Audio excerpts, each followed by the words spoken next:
तो जैसे मुझे याद आ रहा है लास्ट टाइम हमने इंटरमीडिएट लास्ट में कंप्लीट कर लिए थे, अब हमें आगे बढ़ना है। अब हमें पढ़ना है अफेक्ट्स इन कोवेलेंट बॉन्ड, ये टॉपिक स्टार्ट करना है। मैं देख लो ना सही मैं अच्छा लग रहा हूँ? ग्रेट, क्या बात है, यस। चलो फिर शुरू करते हैं। तो आज का टॉपिक है क्या जो मैंने बताया आपको, अफेक्ट्स इन अ कोवेलेंट बॉन्ड।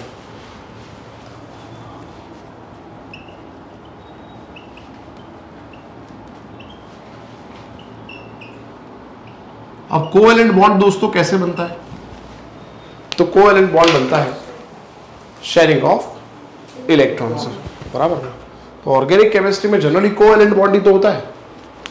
ऑर्गेनिक केमिस्ट्री का मतलब हो गया कार्बन जब दूसरे एलिमेंट से कंबाइन करेगा, तो जनरली कार्बन ग्रुप 14 में है, उसके पास 4 इलेक्ट्रॉन है। तो 4 इलेक्ट्रॉन है तो वो आयनिक बॉन्ड तो बना नहीं सकता, क्योंकि आयनिक बॉन्ड बनाने के लिए क्या करना पड़ता है? इलेक्ट्रॉन लूज करने पड़ते हैं, इलेक्ट्रॉन गेन करने पड़ते हैं। अब कार्बन के पास कितने इलेक्ट्रॉन है? 4। हाँ, तो 4 गेन करना और लूज करना पॉसिबल नहीं है। क्यों? हाँ, एंथैल्पी बहुत ज्यादा चाहिए। तो इसका मतलब कार्बन जो है 4 लूज नहीं करता, 4 गेन नहीं करता, क्या करता है? शेयर। और शेयरिंग से कौन सा बॉन्ड बनेगा? हाँ, तो कोवेलेंट बॉन्ड के अंदर कौन से इफेक्ट्स हो रहे हैं? तो यहाँ पे will study 4 type of effect mainly. सबसे पहला हम स्टडी करेंगे, फर्स्ट हम स्टडी करेंगे इंडक्टिव इफेक्ट।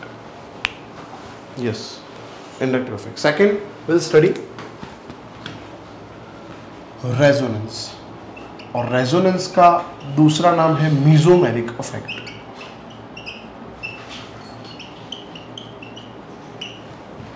चलो नेक्स्ट, थर्ड हम स्टडी करेंगे हाइपर कंजुगेशन, एंड लास्ट है इलेक्ट्रोमेरिक इफेक्ट।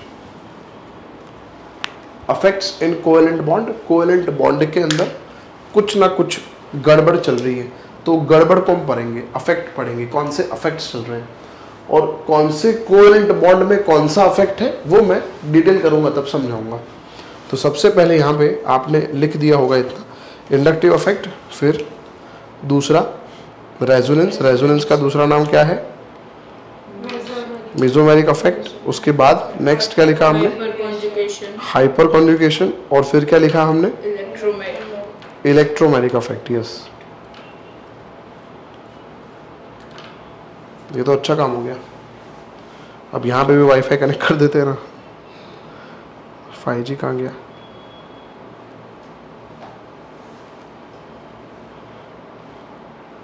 वन 2 3 4 5 6 7 8 ज्वाइन हो गया।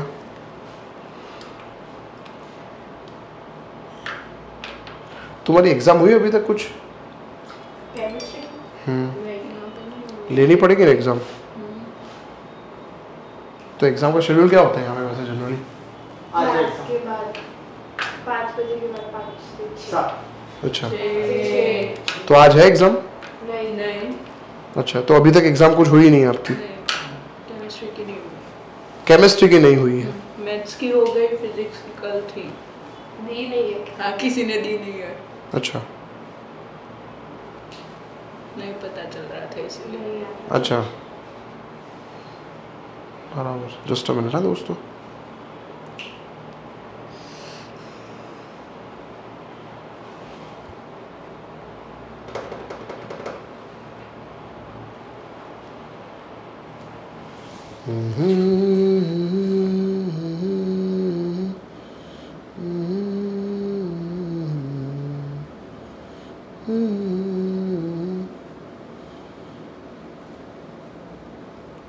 एक गाना होता है, उसकी इतनी इफेक्ट होती है हमारे रूटीन लाइफ में, मतलब छा जाता है वो गाना दिल और दिमाग में। हाँ, तेरे हवाले सुना आपने? नहीं सुना? सुनते नहीं हो आप लोग गाना? नहीं सुनते? भाई भाई मुझे नहीं मालूम वो वहाँ पे, पर हमें मालूम पड़ गया भाई कौन आया भाई। तो देखना रुक, शूट हो रहा है, तो वहीं पे बैठ जा।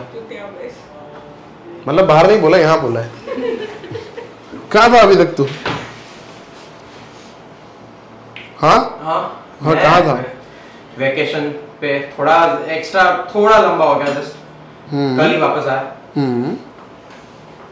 और हाँ सर इतना ही। ओके अच्छा, याद है मेरी? बहुत भाई, बहुत। अरे बहुत मिस कर रहे थे।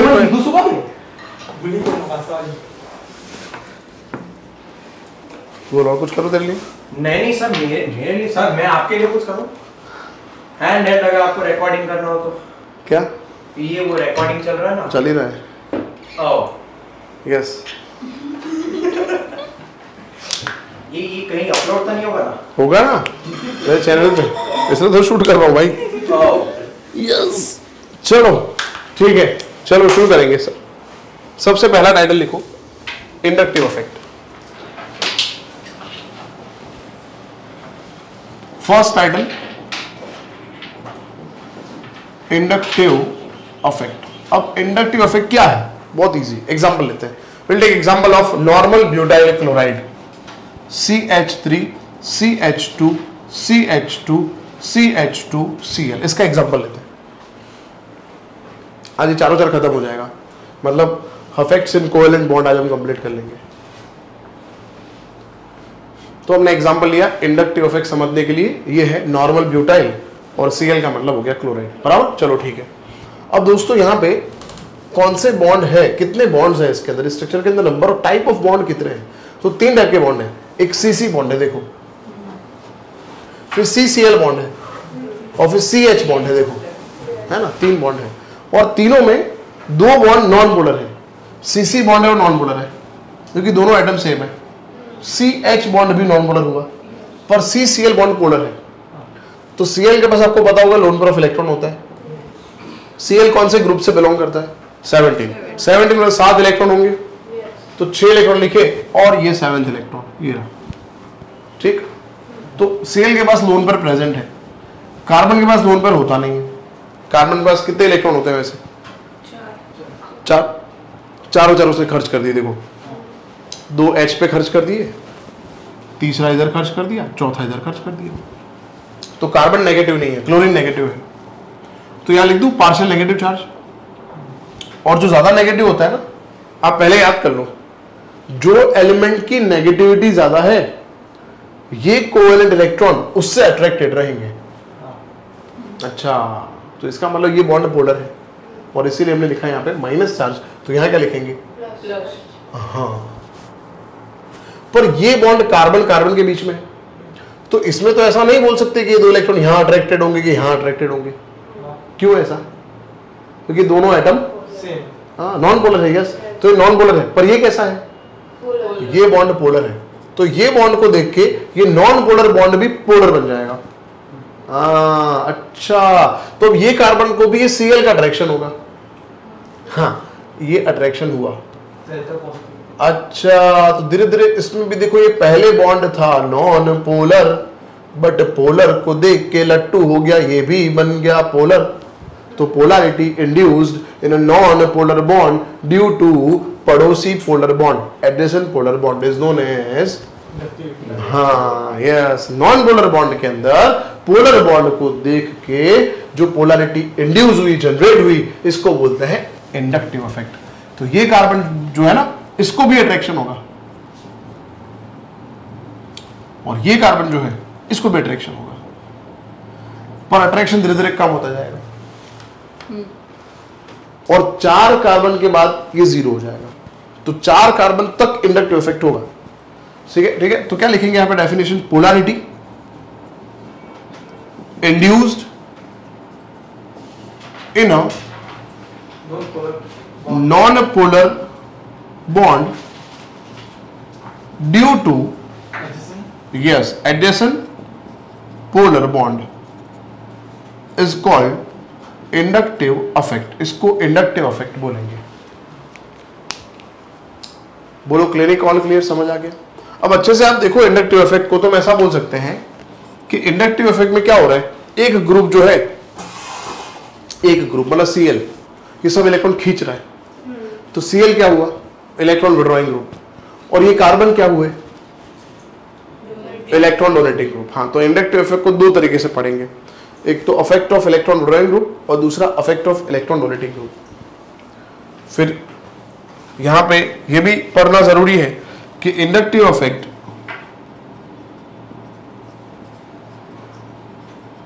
Is inversely proportional to distance. जितना डिस्टेंस ज्यादा उतना इंडक्टिव इफेक्ट कम।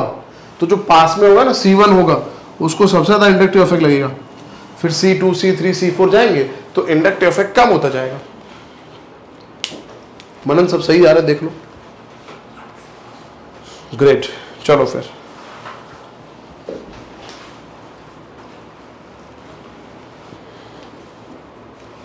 लिखा दोस्तों, है ना? चलो फिर यस, याद रखेंगे inductive effect of hydrogen is considered to be 0।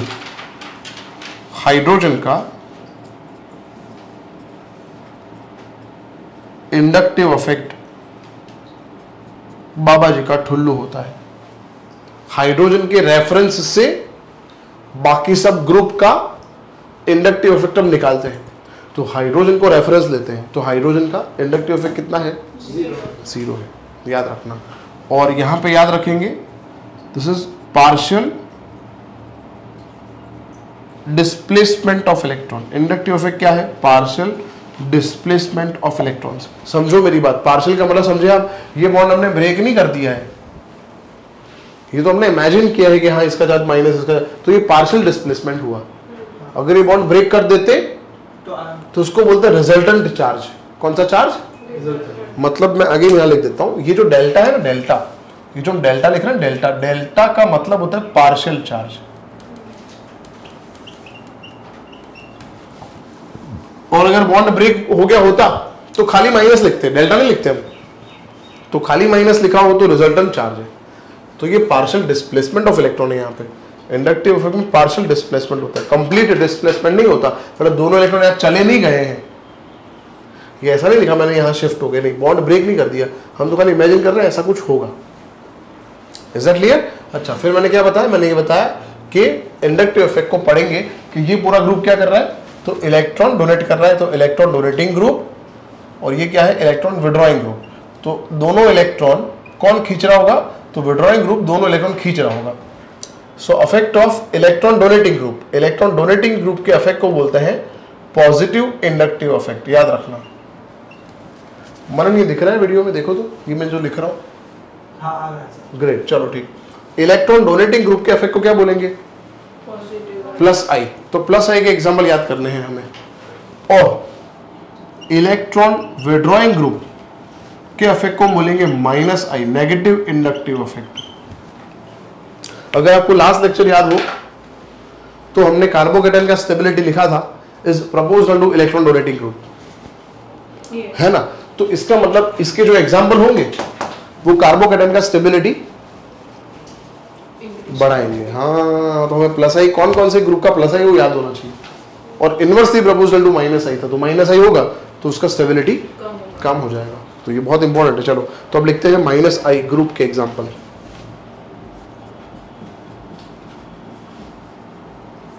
Minus आई का मतलब मैंने आगे ही लिखा है, इलेक्ट्रॉन विड्रॉइंग ग्रुप होता है।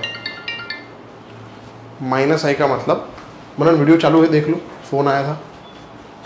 अच्छा, माइनस आई का मतलब क्या होता है? इलेक्ट्रॉन, हेलो, माइनस आई का मतलब क्या होता है? Electron withdrawing group. जहां पे ये ग्रुप अटैच होंगे वो मेन फंक्शनल ग्रुप से इलेक्ट्रॉन खींच रहे होंगे। तो ये सब इलेक्ट्रॉन विड्रॉइंग ग्रुप के एग्जांपल है जो मैं लिख रहा हूं। लिखो OR2+, पहला एग्जांपल है OR2+ greater than NR3+ greater than NH3+। फिर सभी ग्रुप के बारे में मैं आपको डिटेलिंग करता हूं, पहले लिख दो OR2+, NR3+, NH3+, NO2, CN, next COOH, next X के बाद OH, OR, C triple bond CH, NH2, PH, next vinyl और H का तो मैंने बता दिया, इंडक्टिव इफेक्ट लगभग जीरो, मतलब हम जीरो कंसिडर करते हैं। H के इंडक्टिव इफेक्ट को हम जीरो कंसिडर करते हैं।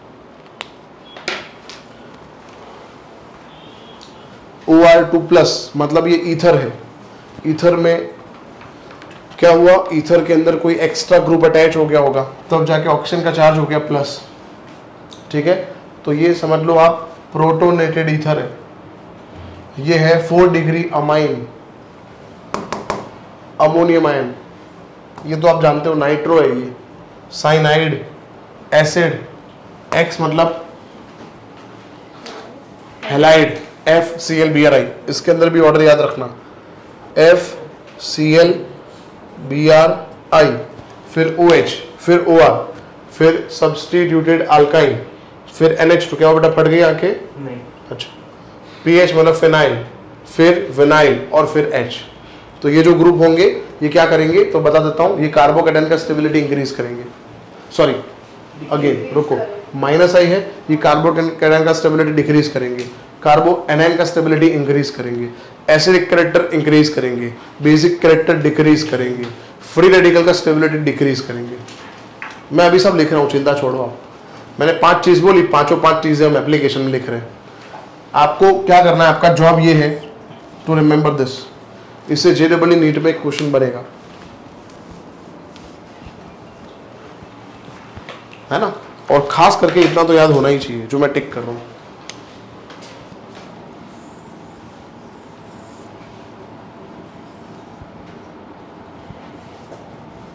बस इतना याद होना चाहिए। ऊपर नीचे वाले ग्रुप मिस कर दोगे तो चलेगा, जनरली इतने ग्रुप रिपीट होते हैं, NO2 CN COOH X, X मतलब वो X नहीं, आपका X नहीं बेटा, X मतलब हैलाइड, FClBrI, OH OR,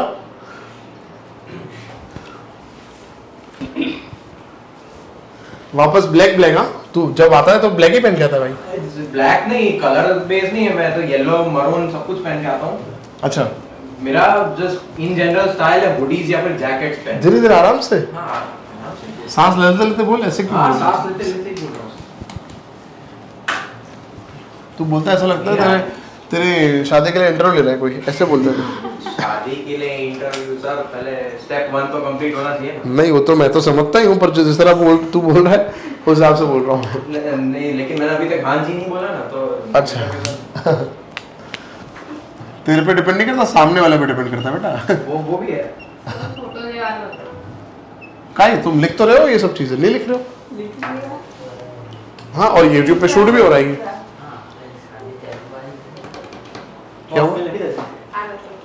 चलो अब क्या लिखेंगे हम, प्लस आई ग्रुप। प्लस आई मतलब इलेक्ट्रॉन, बोलो यस, EDG लिखेंगे हम।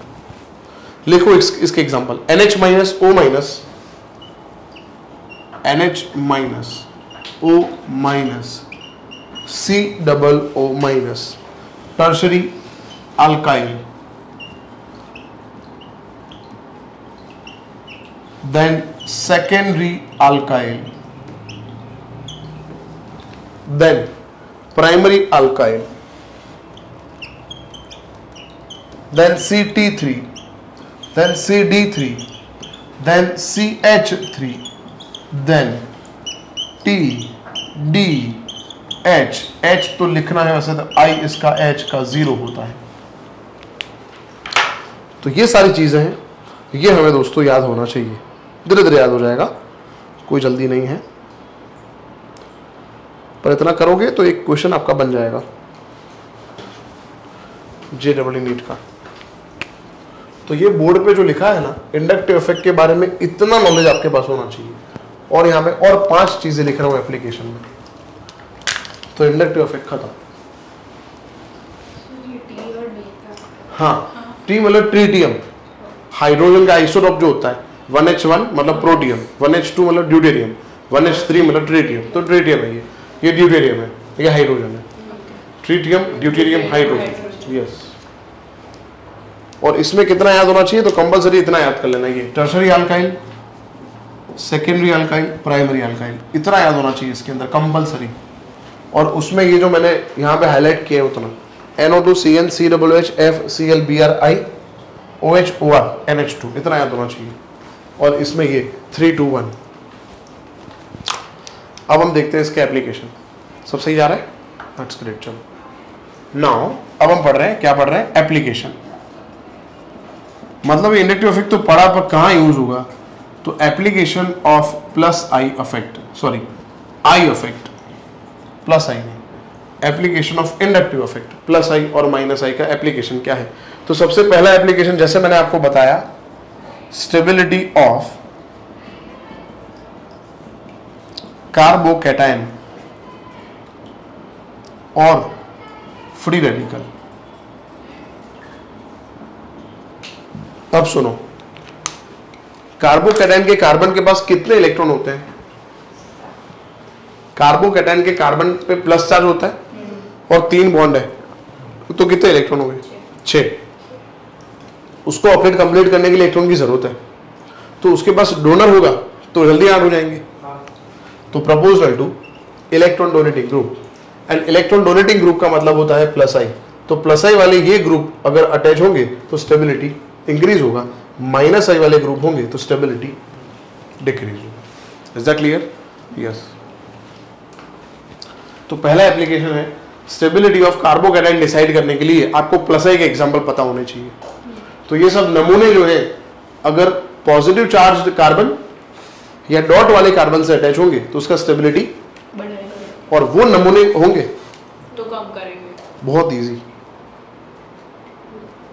NO2 लिखा है कार्बन के पास तो स्टेबिलिटी घट जाएगी, और अगर बल्कि ग्रुप लिखा है कार्बन प्लस है जिसके पास तो स्टेबिलिटी बढ़ जाएगी।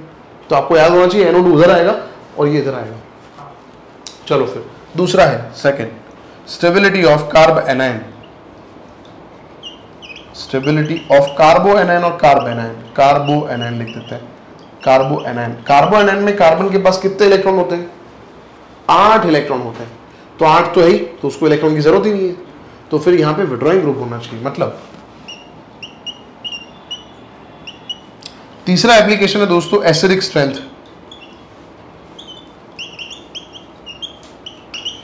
अजीब सी आवाज आ रही इसमें से, सुनो। एसिडिक स्ट्रेंथ माइनस आई से प्रोपोर्शनल है, प्लस आई से इनवर्सली प्रोपोर्शनल है। अब आपके मन में क्वेश्चन होगा ऐसा क्यों? लुईस की वजह से। हाँ, मतलब क्या होगा उससे? स्ट्रक्चर की वजह से। तो क्या होगा उससे?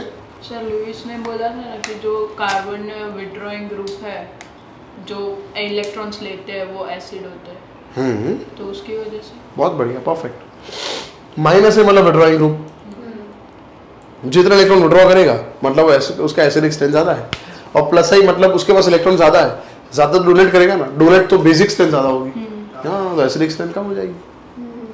मस्त आ रही है, गुड, बहुत बढ़िया, एकदम सटीक तरीके से आपने बता दिया। और मैं एक और तरीका सोच रहा था जो लेंदी तरीका था, तो लेंदी तरीका ये था यहाँ समझाने के लिए। हाँ, जैसे अच्छा डायरेक्ट तुरंत बोल दिया कि जो एक्सेप्ट करता है वो एसिड, जो डोनेट करता है वो, तो डायरेक्ट इधर ही देख लो, माइनस आई मतलब जो एक्सेप्ट करता है। तो अगर एक्सेप्ट करने वाला एसिड के साथ है तो एसिड ज्यादा एक्सेप्ट करेगा तो ज्यादा एसिडिक हो जाएगा। हाँ गुड, हाँ गुड। ROH सुनो, अब मैं समझाता हूं लंबे तरीके से, वैसे है इजी पर तरीका लंबा है, और ये भी तो काम आएगा, क्योंकि हर बार जब हम बोलेंगे कि इसमें H है तो ऐसा नहीं है जिसमें H है वो एसिड है, इलेक्ट्रॉन के हिसाब से ही डेफिनेशन होगी। चलो देखते हैं। ऑक्सीजन के पास लोन पर है, हाँ, और O के पास H है, मतलब ये एसिड है। अगर इसको पानी में डालोगे ना तो H प्लस लिबरेट होगा और H3O प्लस बनेगा, तो ये एसिड है।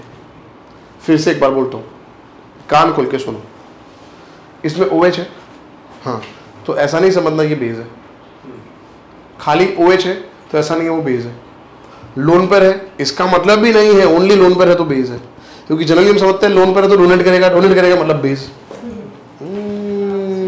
पर यहाँ तो कंफ्यूजन है कि लोन पर है फिर भी एसिड है, OH है फिर भी एसिड है। वैसे OH तो बेस होता है, तो कैसे पता चलेगा? तो बहुत इजी, प्रैक्टिकली ये अल्कोहल है, इसका लिटमस टेस्ट कर लो तो डायरेक्ट पता चल जाएगा, ब्लू को रेड कर देगा तो एसिड। अच्छा सर थियोरेटिकल कैसे बताएंगे? हाँ, तो थियोरेटिकल इसके अंदर पानी डाल के देखो आप। सर बुक में पानी डालेंगे, बुक में अल्कोहल है पानी डालेंगे, थियोरेटिकल क्या बात कर रहे हो? कोई बात नहीं, इसमें पानी डालो। ऐसे सोचो, पानी डाला H2O, इक्वेशन सोचो, तो पानी का H2O और इसका H, हाँ H3O प्लस एसिड है, और क्या लिबरेट हो गया RO माइनस। समझ आया? और H3O प्लस खुद H प्लस है तो एसिड है, तो ये एसिड है, फाइनल हो गया बराबर। अब सोचो ये R है ना, वो डोनर है। अब ये तो एक्सेप्ट करते हो ना, जितने H प्लस ज्यादा लिबरेट होंगे उतना एसिडिक स्ट्रेंथ बढ़ेगा, और H प्लस अगर गया ही नहीं यहाँ से तो घट जाएगा ना। तो अगर सोचो R यहाँ डोनर है, R क्या है? डोनर होगा तो ऑक्सीजन पे इलेक्ट्रॉन क्या होंगे? बढ़ेंगे। तो H का चार्ज प्लस है, उसको भी अट्रैक्शन बढ़ेगा, तो H दूर ही नहीं होगा, और H दूर नहीं होगा तो एसिडिक स्ट्रेंथ घट गया। तो यहाँ डोनर ग्रुप नहीं होना चाहिए, हाँ नहीं होना चाहिए। उससे उल्टा सोचो विड्रॉअर है, तो ऑक्सीजन के इलेक्ट्रॉन खींच लेगा, तो H को अट्रैक्शन नहीं होगा, H को अट्रैक्शन नहीं होगा तो H लिबरेट होगा, H लिबरेट होगा तो एसिडिक स्ट्रेंथ बढ़ेगी। हाँ इसलिए लिखा है विड्रॉइंग बाय डोनेटिंग। क्लियर हुआ? That's great. And last basic strength.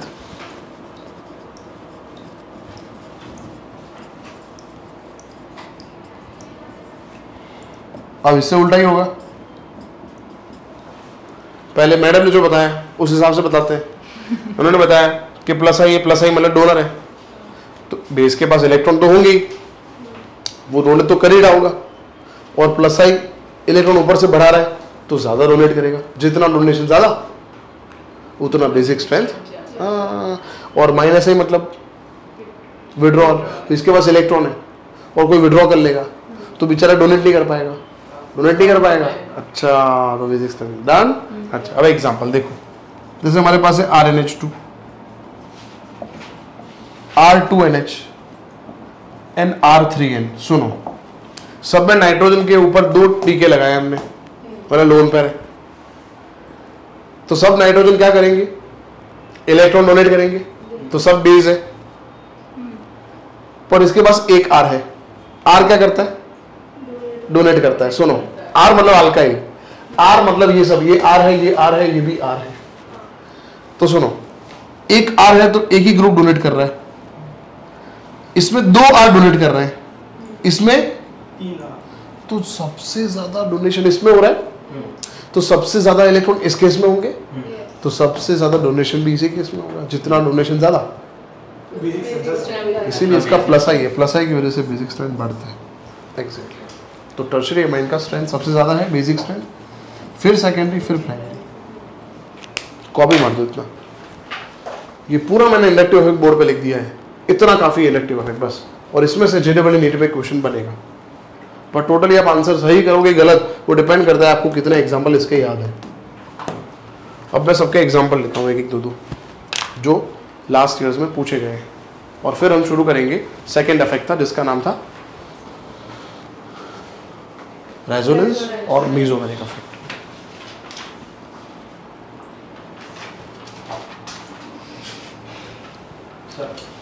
Backup arrange करना, तो मैं क्या करूँ?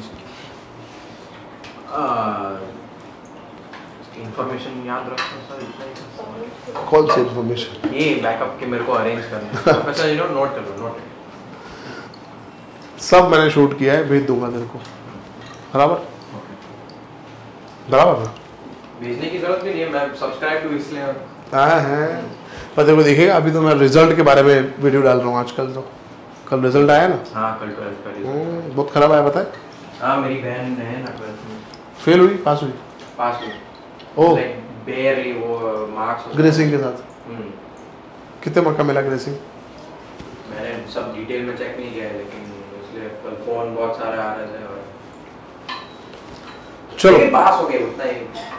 हाँ वो इम्पोर्टेंट है भाई। हाँ वो जो कल मुझे फोन कर रहा था मैं पास हो गया, हाँ चलो बस, रिजल्ट नहीं जानना मेरे को, बोलते हैं। सर ऐसा होता है कि नीट और जेडबल के लिए कोई ऐसा होता है? क्राइटेरिया, नीट का क्राइटेरिया है 50% होना चाहिए बोर्ड्स में और प्रैक्टिकल में मिला के, और जेडबल एडवांस देना है तो 75% सिक्योर होना चाहिए बोर्ड में, तो जेडबल एडवांस के लिए आप क्वालिफाई हो। जेडबल में होता है, जेडबल मेंस में ऐसा कुछ नहीं है, जेडबल मेंस तो अगर आप पास हो तो उसका रिजल्ट वैलिड होगा। उसके लिए पास होना 75% एडवांस के लिए। एडवांस में अपियर होने के लिए गुजरात बोर्ड में 75 होंगे तो आपका मेंस का रिजल्ट वैलिड है। बोलो, भयंकर ना, जोरदार ना। चलो फिर इसके एग्जांपल देखते हैं, ये हटा देते हैं।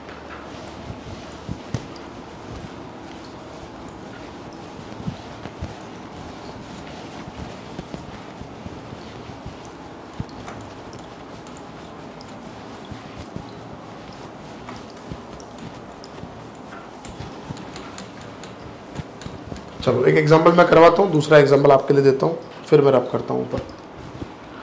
यस, पहला example, first example, we have Cl3 CCOOH Cl2 CH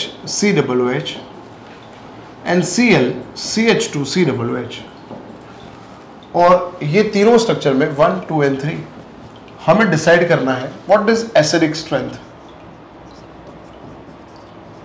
of the given acids. ये एसिड के एसिडिक स्ट्रेंथ क्या है, ये हमें डिसाइड करना है। तो अब वो वाला कंसेप्ट याद करो, application acidic strength is proportional to -i, ऐसा लिखा था अभी हमने, and inversely proportional to +i, बराबर। तो ये तो यहाँ पे एसिडिक स्ट्रेंथ लिखा है, इसका मतलब ये तो कंफर्म हो गया सब एसिड है। तो हमें खाली क्या देखना है, हमें देखना है सब्स्टिट्यूएंट्स, सब्स्टिट्यूएंट्स देखना है, क्योंकि सबका स्ट्रक्चर, सबके स्ट्रक्चर में देखो इतना तो है ही, एक कार्बन और दूसरा कार्बन COOH, मतलब सब एसिडिक एसिड है। ये ट्राई क्लोरो है, ट्राई क्लोरो एसिडिक एसिड। तो अब खाली आप इतना पता लगा लो Cl का इफेक्ट क्या होता है, +i कि -i। तो Cl का इफेक्ट होता है -i। अगर आप इसको +i बोलोगे तो खत्म होगी बात, समझ आया? तो कोई बात नहीं, अभी तो याद नहीं होगा, घर जाके इतना याद कर लेना। तो Cl -i है, तो जितना -i ज्यादा उतना एसिडिक स्ट्रेंथ ज्यादा, अभी लिखा हमने। तो Cl इसमें सबसे ज्यादा है, तो इसका एसिडिक स्ट्रेंथ हाईएस्ट होगा। तो ऑर्डर हो गया 1, 2, 3, सिंपल। क्लियर है? चलो दूसरा क्वेश्चन, सेम वही डिसाइड करना है, एसिडिक स्ट्रेंथ डिसाइड करना है, पर यहां पे स्ट्रक्चर में जो है वो चेंज कर देता हूं। We have CH3 CH2OH CH3 CH CH3OH CH3 CCH3 CH3OH 1, 2 and 3। इसका हमें अगेन डिसाइड करना है एसिडिक स्ट्रेंथ का ऑर्डर क्या होगा। भाई पीने लायक पानी है? Thank you so much. पूछ रहा हूँ खाली भाई, पीने लायक पानी। रास्ते में सुसु आई तेरे को और तेरे को नहीं, कोई जगह नहीं मिली। ऐसा सब मैं नहीं करता। गोलमाल। चलो दोस्तों, सब में एक ग्रुप कॉमन है, OH है, सब में सब अल्कोहल है। तो आपको देखना है उसके अलावा क्या क्या अटैच है। तो इसके अलावा यहाँ पे इथाइल है, तो this is primary alkyne, this one is and this one is tertiary alkyne. तो प्राइमरी, सेकेंडरी, टर्शरी का इफेक्ट क्या था, +i था कि -i था? तो +i था। और इसमें भी +i तीनों में किसका ज्यादा था? टर्शरी का। देखो अच्छे से आपके अपने नोट्स में, +i में टर्शरी का ज्यादा था। तो जितना +i ज्यादा उतना एसिडिक स्ट्रेंथ कम। Yes, so easy. नेक्स्ट, चलो नेक्स्ट, अब आपको डिसाइड करना है कार्बोकेटन का स्टेबिलिटी, जो मैं यहां पे लिख रहा हूं NO2 CH2 CH2 plus Cl CH2 CH2 plus COOH CH2 CH2 plus. इन तीनों में आपको डिसाइड करना है स्टेबिलिटी ऑफ कार्बो कैटायन।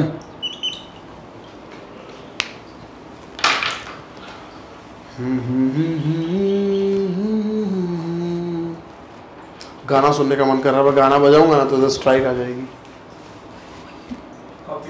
हाँ यार सर ये सेक्शन काट देंगे वीडियो में। कॉपीराइट का जो नहीं, कुछ और सोचते हैं, लेक्चर के बाद सुनते हैं।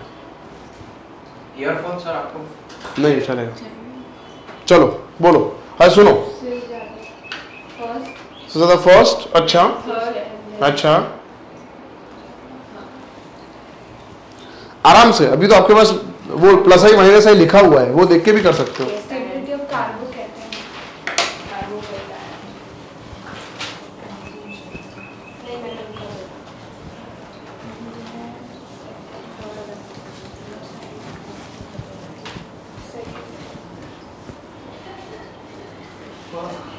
थर्ड सेक्शन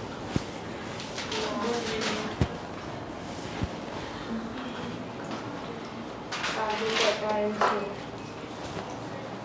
चलो सुनो, NO2 का अफेक्ट है सर थर्ड आएगा माइनस आई, माइनस आई, इस सब का माइनस आई है। अच्छा, सबसे ज्यादा थर्ड फर्स्ट सेकंड आएगा, थर्ड आएगा, तो फिर first। सबसे ज्यादा माइनस आई का, माइनस आई इफेक्ट होता है NO2, फिर CN, फिर COOH। तो पहले ये, फिर ये, फिर ये, तो इसका माइनस आई सबसे ज्यादा डोमिनेंट है। जितना माइनस है ज्यादा उतना एसिडिक स्ट्रेंथ कम, नहीं कि ज्यादा। बोलो बोलो बोलो। ज्यादा। अरे एसिडिक स्ट्रेंथ नहीं, स्टेबिलिटी ऑफ कार्बोकेटायन, हमें स्टेबिलिटी ऑफ कार्बोकेटायन डिसाइड करना है, वो कम हो जाएगा, तो इसका स्टेबिलिटी सबसे कम हो जाएगा। सेकंड थर्ड हाँ, तो आंसर है सेकंड थर्ड फर्स्ट।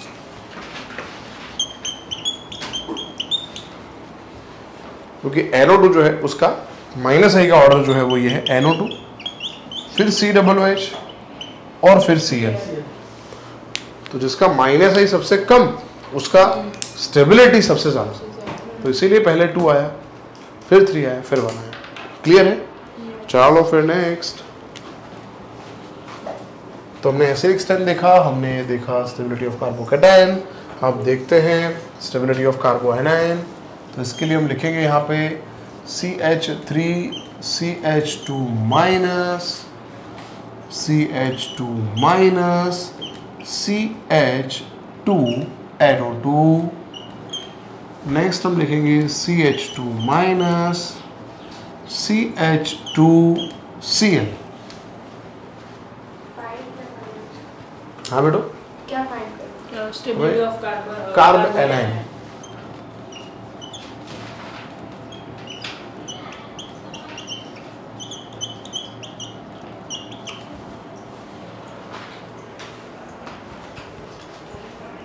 अब देखते हैं, कार्ब एनायन में प्रपोजनल था माइनस आई हाँ और इनवर्सली प्रपोजनल टू प्लस आई था, बराबर।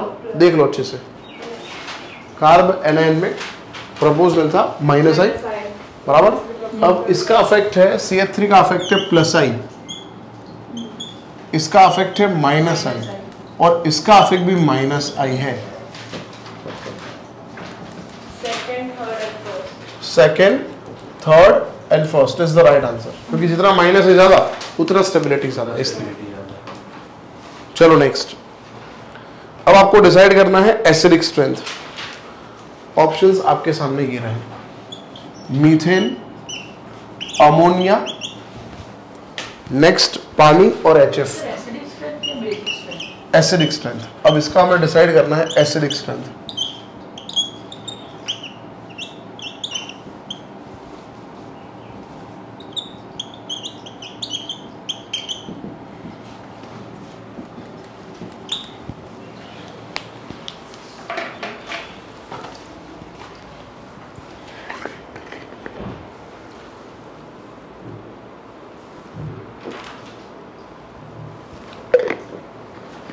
थैंक यू भाई Arjun, thank you so much, welcome sir. All my heart, I love you.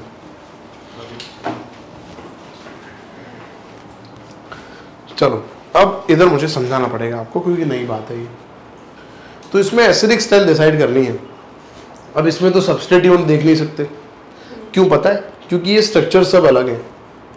अगर सबके अंदर एक ग्रुप कॉमन होता तो उसके अलावा जो ग्रुप है वो कंपेयर कर लेते, पर यहाँ पे तो सभी स्ट्रक्चर अलग है।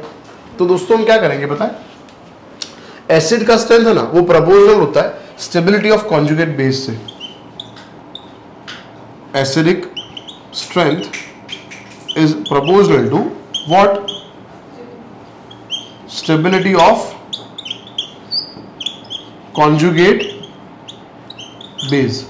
जितना कॉन्जुगेट बेस स्टेबल उतना एसिड का स्ट्रेंथ ज्यादा। तो अब सुनो, अब है ना इसका कॉन्जुगेट बेस क्या होगा? तो इसमें से H निकाल दो, तो H निकाल दो तो क्या बाकी रहा? CH3 minus. जी मैम, ओके। हाँ, इसमें से H निकाल दो, क्या बाकी रहा? CH2 minus. अरे दोस्त, NH2 माइनस। इसमें से H निकाल दो, इसमें से H निकाल दो। अब क्या देखना है, इसमें से कौन सा बेस ज्यादा स्टेबल है? तो कंसेप्ट याद करो, नेगेटिव पे नेगेटिव चार्ज ज्यादा स्टेबल होता है। सारी जगह आप करी ना क्यों तो पर प्रेजेंट है ए लख्यू तो मतलब कहना क्या चाहते हो सर? वो शीट में लिखना है प्रेजेंट के एब्सेंट, और मैंने ए पढ़ा इसमें मेरा ओके मेरा नाम है, लेकिन वो आर्या का नाम था, लेकिन वो प्रेजेंट है तो कोई प्रॉब्लम, वो है प्रेजेंट, मैंने अपना उसकी जगह। चलो चलो वो दुआ दी। अच्छा, इलेक्ट्रोनेगेटिव पे नेगेटिव चार्ज ज्यादा स्टेबल होता है। नेगेटिव चार्ज कंसेप्ट याद रखो, कंसेप्ट क्या है? कंसेप्ट है negative charge on more negative atom is more stable. ये कंसेप्ट है। तो कार्बन, नाइट्रोजन, ऑक्सीजन और फ्लोरीन सबसे ज्यादा नेगेटिव कौन है? फ्लोरीन। हाँ, तो फ्लोरीन नेगेटिव है और उस पर नेगेटिव चार्ज ज्यादा स्टेबल होगा। तो स्टेबिलिटी का ऑर्डर ये है, तो एसिडिक स्ट्रेंथ का ऑर्डर भी यही है। समझ आया? यस। तो यहाँ पे 4, फिर 3, फिर 2, फिर 1 लिख दो दोस्तों, कॉपी करो फटाफट।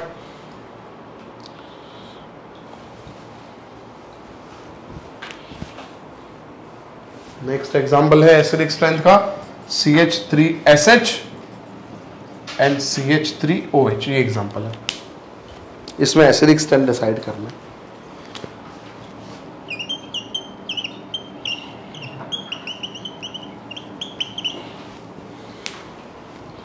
चलो, अब सब्स्टिट्यूएंट्स जो हैं वो नहीं, ग्रुप ही अलग है यहाँ पे। तो वही वाला कंसेप्ट अप्लाई करो, ये वाला। H निकाल दो तो क्या बाकी रहा? CH3S माइनस, और H निकाल दो तो क्या बाकी रहा? CH3O minus. O और S में O का नेगेटिविटी ज्यादा है, बट यहां पे O और S सेम ग्रुप से बिलोंग करते हैं, तो नेगेटिविटी नहीं देखना, तो फिर साइज देखना है। ऑक्सीजन और सल्फर सेम ग्रुप से बिलोंग करते हैं ना, कौन से ग्रुप से?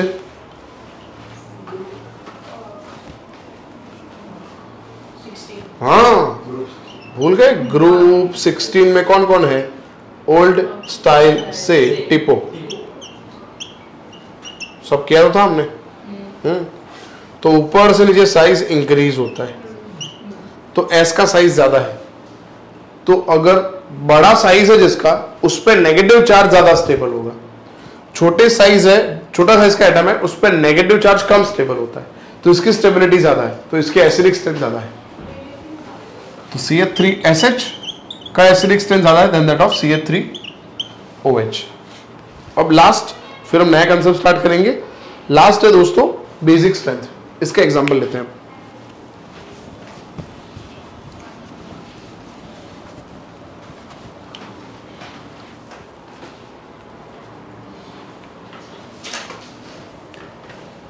ओके,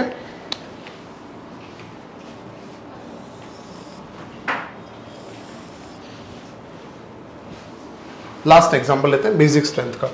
तो यहां पे एग्जांपल लेंगे CH3NH2, C2H5NH2,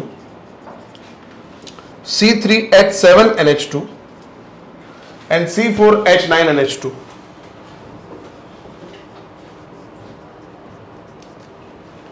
methyl, ethyl, propyl, butyl. हाँ, क्या डिसाइड करना है? Basic strength.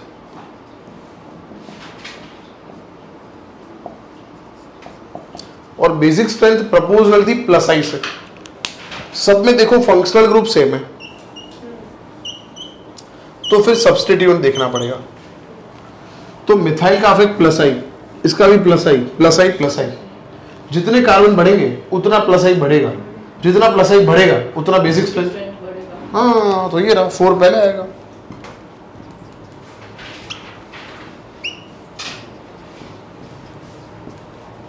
ये इंडक्टिव इफेक्ट जो है ये हमने खत्म कर दिया। अब हम बात करेंगे, नेक्स्ट कंसेप्ट है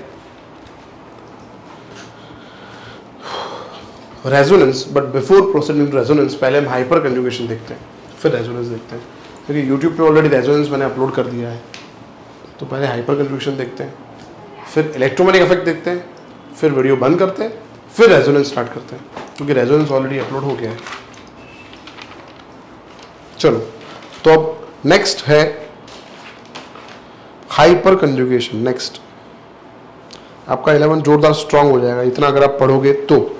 यहां तो पढ़ ही रहो, घर जाके इसको रिकॉल करोगे तो। खाली यहां पे समझ आ जाए इसका मतलब ये नहीं है आपको आ गया, घर जाके लिख लिख के प्रैक्टिस करोगे तब जाके काम होगा, है ना। तो रिजल्ट इस बार कम इसीलिए आया क्योंकि बच्चे सेल्फ स्टडी नहीं करते। सेल्फ स्टडी बहुत इंपॉर्टेंट टूल है। आप 6 से 8 घंटे घर पे पढ़ो तब जाके आप अच्छा रिजल्ट साइंस में ला सकते हो, JEE नीट में भी और गुजरात बोर्ड में 6 से 8 घंटे। क्योंकि यहाँ पे आपका एक ही लेक्चर होता है, पूरे दिन में एक ही लेक्चर होता है ना। तो 5 बजे घर पहुँच जाते हो तो 5:30 को फ्रेश हो गए, तो 5:30 से 11:30, 6:30, 7:30, 8:30, 9:30, 10:30, 6 घंटे हुए। और हर रोज थोड़ी 2 बजे आना होता है, 2-3 बजे कभी कभी 2 बजे आना होता है ना, बाकी तो 3:30 बजे आना होता है। तो स्कूल का होमवर्क वगैरह तो अभी आप कर लो 2 से 3:30 में, जब आप नहीं आते हो तो, या स्कूल में ही कर लो, या स्कूल जाओ ही मत। सर इंग्लिश और कंप्यूटर है जो वो उसमें भी फेल हो रहा है। आप तो नहीं आते ना स्कूल, तो फिर क्या टेंशन। आप जाते हो स्कूल? अभी तो नहीं गया, और तो वैकेशन चल रहा है इसलिए नेक्स्ट मंथ से चालू होगा। स्कूल तो स्कूल वर्ड ही एक स्कैम हो गया आजकल। सर इम्पोर्टेंट है फिर भी क्या करें।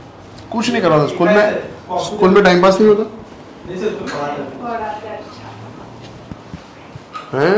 हमारे स्कूल में नहीं पढ़ा। भारत जोरदार कर रहा है। कौन सा स्कूल है? Saint Xavier's. अच्छा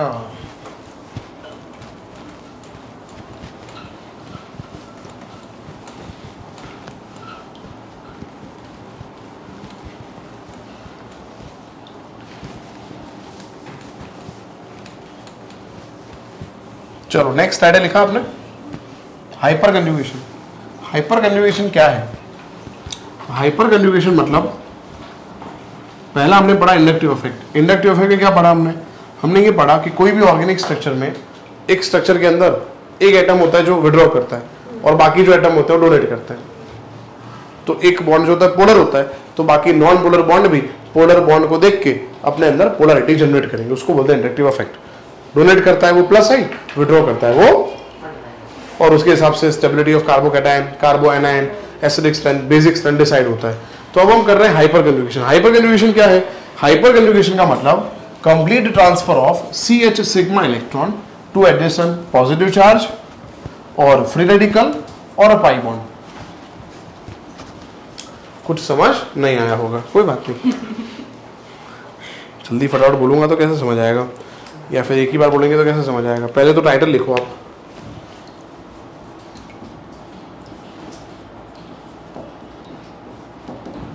हाइपर कंजुगेशन इफेक्ट मतलब इसको बोलते हैं H इफेक्ट। वो I था, ये H इफेक्ट है। हाइपर कंजुगेशन क्या है? Again complete transfer of electron of CH sigma bond to positive charge और फ्री रेडिकल और a pi bond is known as hyperconjugation. अभी भी कुछ समझ नहीं आया? अगेन देखो इधर, देखो कोवेलेंट बॉन्ड जो है उसके अंदर CC बॉन्ड होंगे और CH बॉन्ड होगा। कॉमन सेंस, ऑर्गेनिक केमिस्ट्री तो CC बॉन्ड तो हो गई और CH बॉन्ड होगा। तो यहां पे क्या बोल रहे हैं हाइपर कंजुगेशन में कि CH इलेक्ट्रॉन जो है ना CH के बीच में सिग्मा बॉन्ड नहीं होगा, पाई बॉन्ड हो ही नहीं सकता। Common sense. C और H में डबल बॉन्ड कैसे होगा? H की औकात ही एक बॉन्ड बनाने की है, औकात नहीं तो एक ही बॉन्ड बनेगा तो सिग्मा बॉन्ड ही होगा। तो ये सिग्मा बॉन्ड किस पे लट्टू होगा? तो ये लट्टू होगा उसके पड़ोस में क्या होना चाहिए? या तो होना चाहिए पॉजिटिव चार्ज, नहीं, या तो होना चाहिए इसके अलावा डॉट होना चाहिए, हाँ, या तो फिर ये नहीं होना चाहिए, ये होना चाहिए CH डबल बॉन्ड, ऐसा होना चाहिए। हाँ, तो अब सुनो, अगेन सुनो। Complete transfer of CH sigma electron to पड़ोसी के पॉजिटिव चार्ज, मतलब एडिशन पॉजिटिव चार्ज, और फ्री रेडिकल और a pi bond is called hyperconjugation. अभी भी कुछ समझ नहीं है, थोड़ा बहुत समझ आया। हाँ, पहले मैं लिख देता हूँ ये complete transfer of electrons of CH sigma bond to adjacent pi bond, adjacent positive charge or free radical or pi bond is called hyperconjugation. अच्छा, अब है ना एग्जाम्पल लेते हैं, इंडिविजुअल अलग अलग एग्जाम्पल लेते हैं तो इससे क्लियर हो जाएगा। मतलब तीनों दिन एग्जाम्पल लिखते हैं।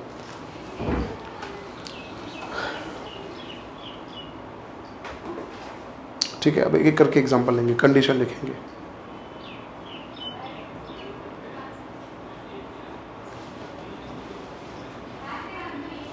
पहला केस लेते हैं, पहला केस पहले याद कर लो। H अफेक्ट परमानेंट अफेक्ट है, हाइपर कंजुगेशन अफेक्ट इज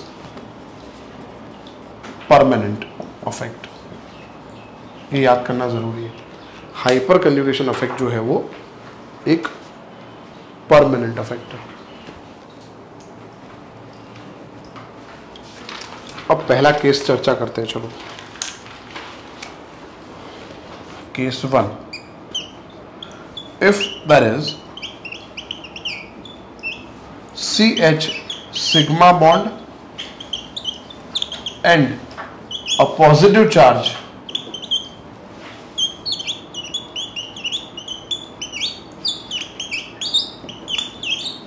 अजीब सी आवाज आ रही है इन कॉन्जुगेशन। पहला केस ले रहे हैं CH सिग्मा बॉन्ड और पॉजिटिव चार्ज, मतलब ये वाला केस ले रहे हैं। पहले समझते हैं इसको। CH सिग्मा बॉन्ड, यस, और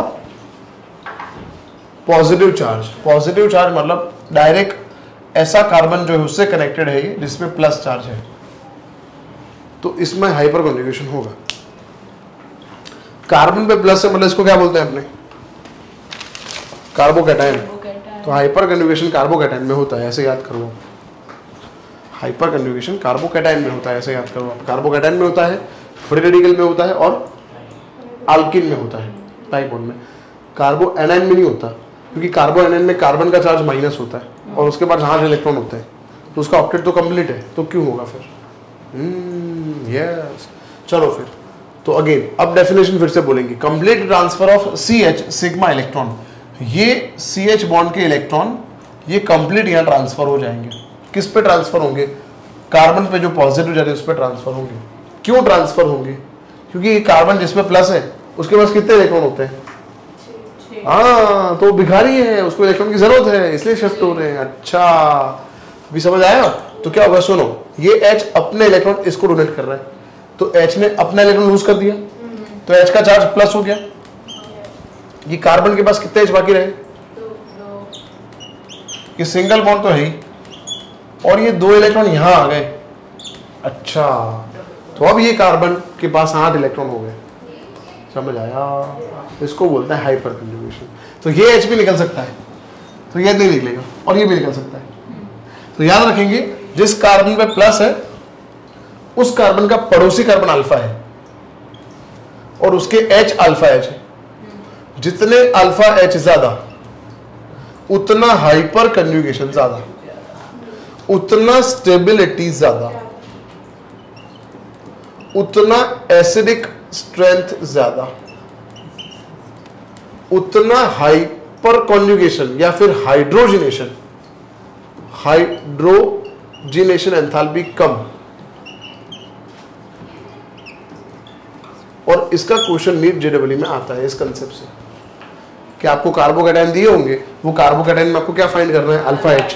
जितने अल्फा H बढ़ेंगे उतना स्टेबिलिटी बढ़ेगा पर उतना एंथैल्पी घट जाएगा। अर्जुन समझ आ रहा है कि सब मुंह में लग रहा है? हाँ बोलो, कोई पूछ रहा था। रिवर्सिबल है? क्या बेटो? रिवर्सिबल है ये सब प्रपोजल है। कौन सा रिएक्शन रिवर्सिबल है? हाँ वो,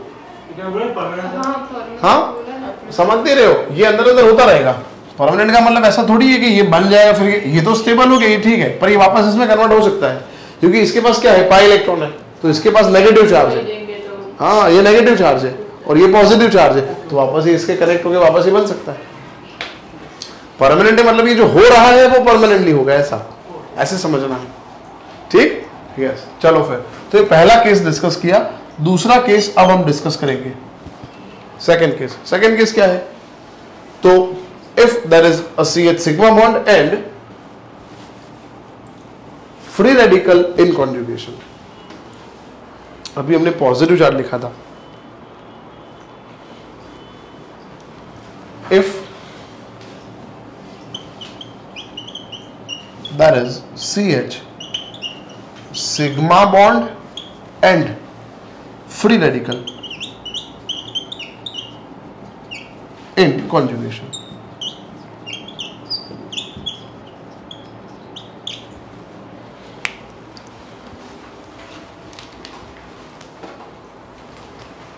तो अब ये ड्रॉ करेंगे, C H H H और पड़ोसी कार्बन जो है उस पे क्या ड्रॉ करेंगे, डॉट। तो हो गया ना case, CH sigma bond and free radical in conjugation, ये वाला केस हो गया इसमें। अब इसमें क्या होगा देखते हैं। एरो तो वही दोनों तरफ ही आएगा।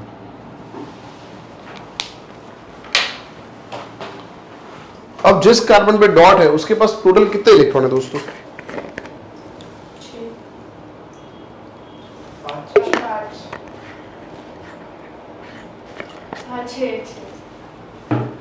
सात है ना,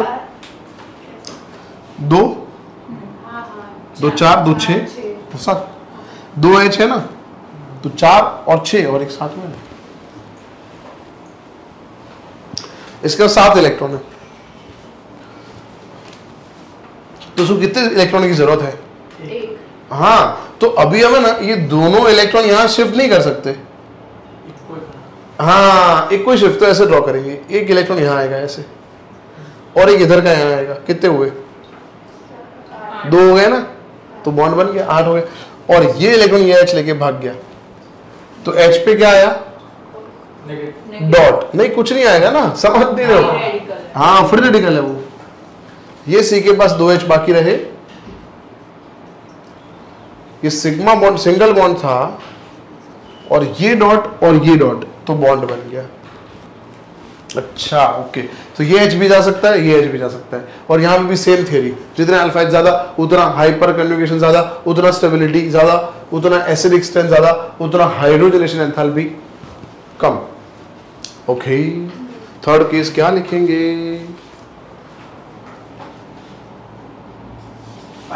If that is CH sigma bond and a pi bond in conjugation.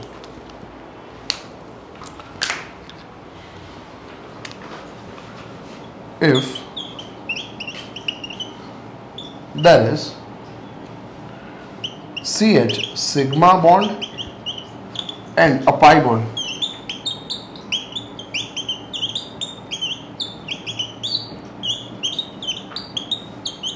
in conjugation.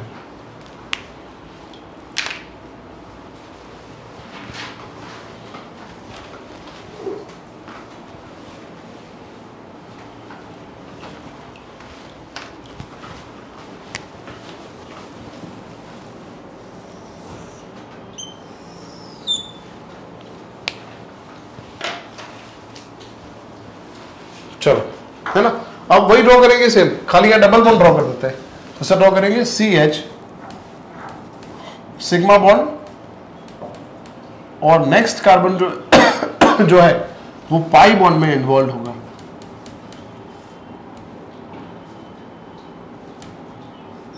है ना।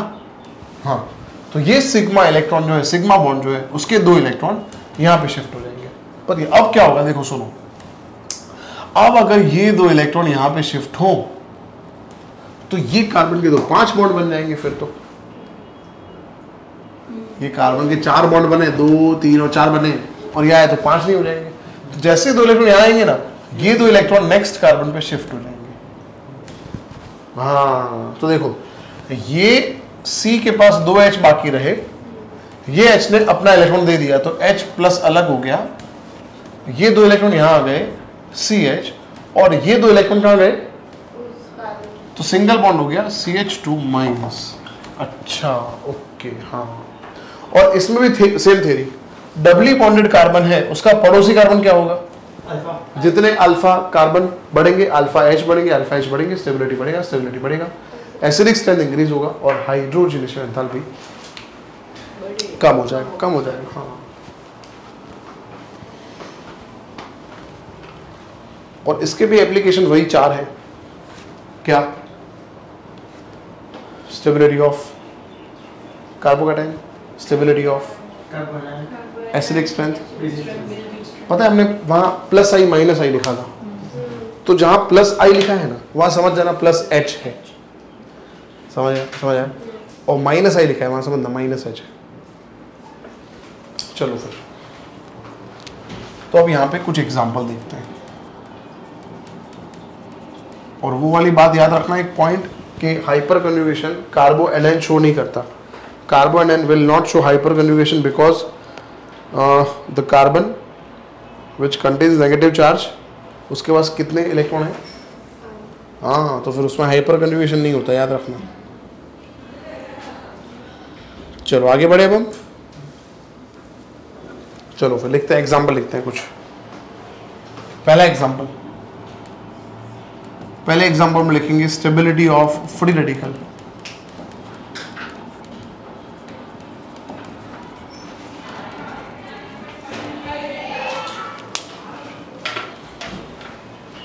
C dot CH3 CH3 CH3 CH dot CH3 CH3 CH2 dot CH3। Alpha H कितने हैं गिनो,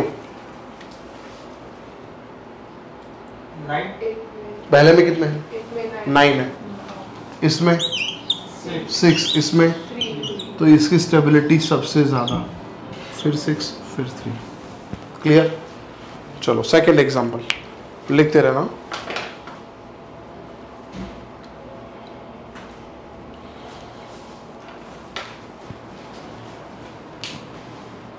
हटा दो, ये लिख दिया ना आपने।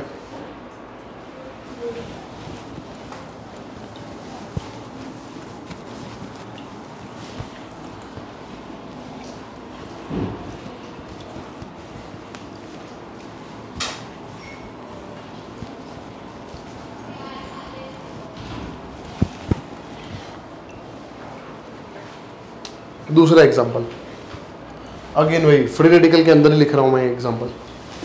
दूसरा example,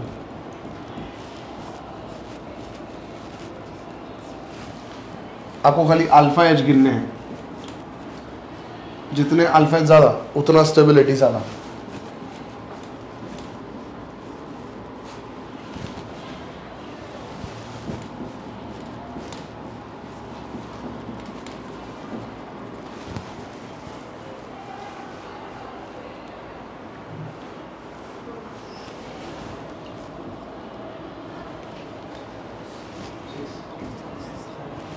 Stability of alkene next.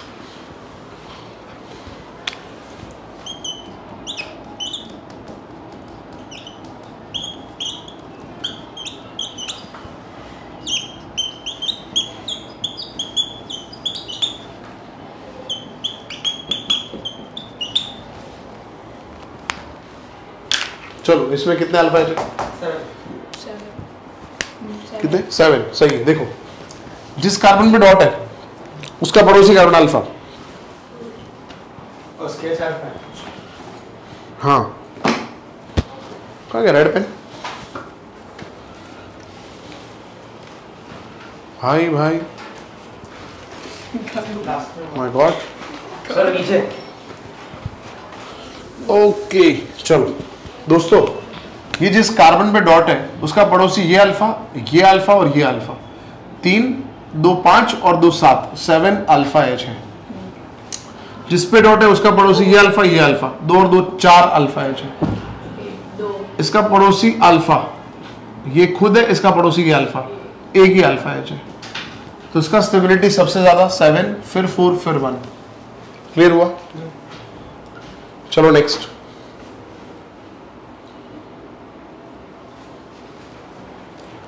इसमें ये डबली बॉन्डेड दोनों कार्बन है, तो जो कार्बन डबली बॉन्डेड है उससे डायरेक्ट कांटेक्ट में जो सिंगली बॉन्डेड कार्बन है वो अल्फा है, तो 3 अल्फा एच है।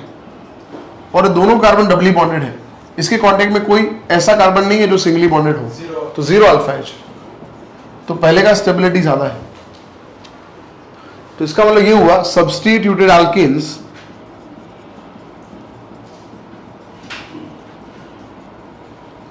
आर मोर स्टेबल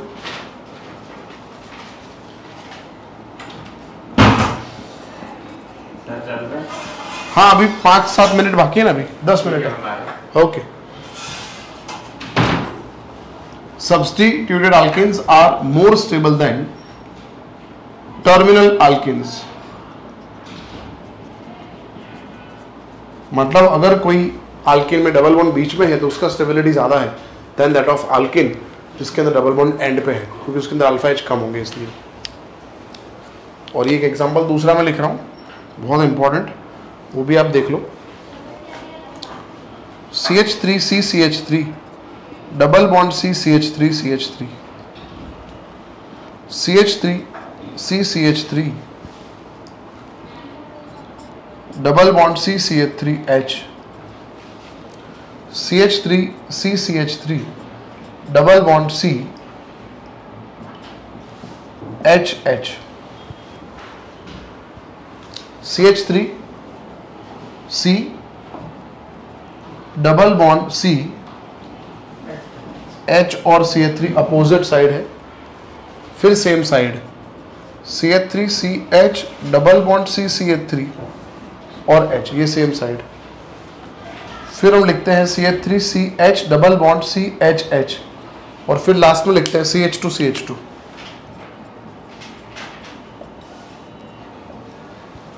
देखो पहले स्ट्रक्चर में कितने अल्फा एच है?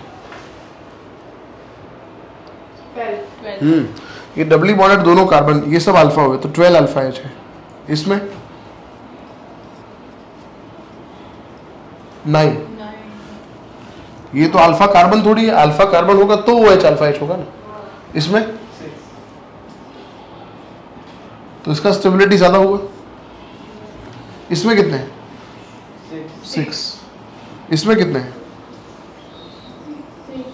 इसमें और इसमें 0। तो 6 6 6 है तो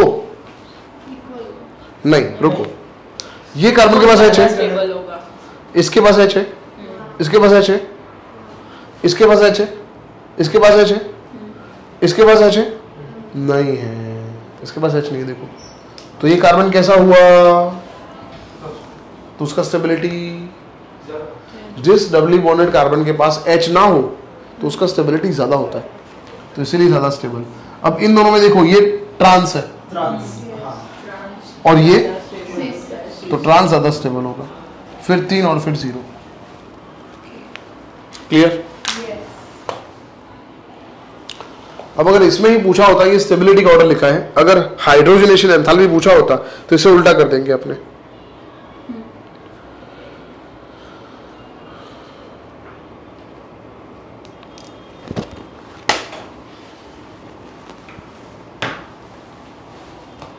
लिख दो इतना। आज का लेक्चर यहाँ पे ख़त्म करेंगे और फिर हम अब स्टार्ट करेंगे सोल्यूशन में, जहाँ पे थे वहाँ से स्टार्ट करेंगे सोल्यूशन आज। ऑनलाइन अगर दोस्तों आप देख रहे हो, फॉलो कर रहे हो GOC1, तो GOC1 में ऑलरेडी आगे के लेक्चर्स में हम कंप्लीट कर चुके हैं इंट्रोडक्शन GOC1 का। उसके बाद हमने देखा है इंट्रोडक्शन के बाद, इंट्रोडक्शन में देखा था सबस्ट्रेट रिएजेंट क्या है, अटैकिंग रिएजेंट। उसके बाद हमने देखा कि बॉन्ड कितने तरीके से ब्रेक होता है, तो 2 तरीके थे बॉन्ड फिशन में, होमोलाइटिक और हेट्रोलाइटिक। उसके बाद दोस्तों हमने देखा कि अटैकिंग रिएजेंट जनरली 2 टाइप के हैं, इलेक्ट्रोफाइल, न्यूक्लियोफाइल। और इंटरमीडिएट्स हमने देखे जिसमें 5 इंटरमीडिएट थे, कार्बोकैटायन, कार्बोएनायन, फ्री रेडिकल, कार्बन और नाइट्रेन। और आज के इस वीडियो लेक्चर में हमने देखा इंडक्टिव इफेक्ट और हाइपर कंजुगेशन। रेजोनेंस ऑलरेडी मैं अपलोड कर चुका हूं और विद इन अ वीक हम इलेक्ट्रोमेरिक इफेक्ट भी अपलोड कर देंगे, तो GOC1 जो है वो पूरा कंप्लीट हो जाएगा। Thank you so much.